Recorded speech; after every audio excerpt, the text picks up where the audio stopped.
you have a lot of extraordinary experiences working in the theater. We all do.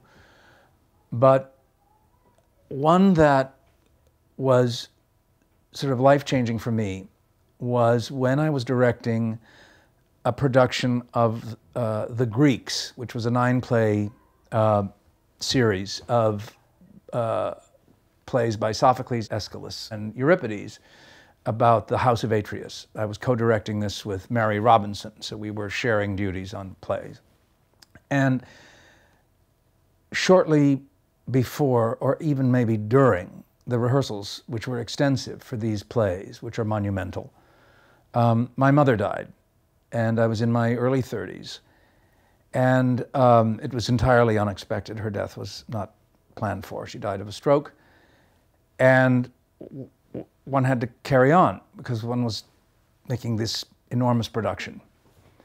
And I will never forget a moment when in the Oresteia, Orestes murders Clytemnestra, his mother, at the urging of his sister Electra.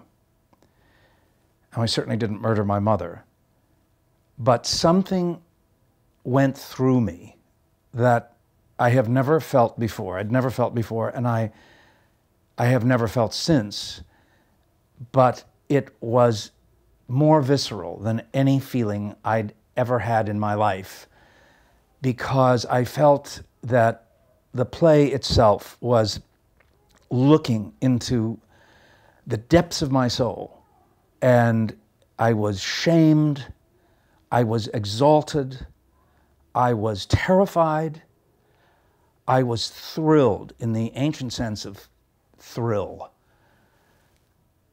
at the truth of this moment, of this son making the death of his mother happen.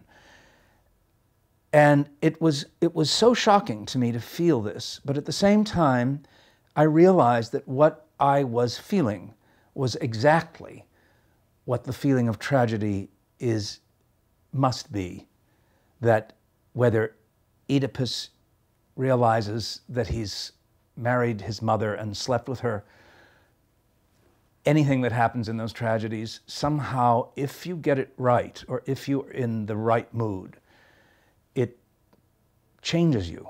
It grips you by the soul and lets you know that it knows who you really are, what you're up to, and what you're denying yourself.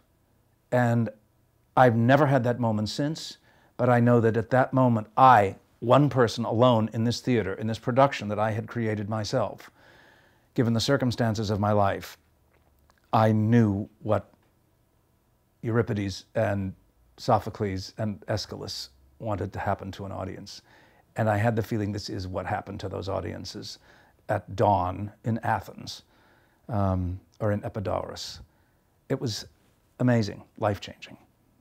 I am Mark Lamos, and I am theater.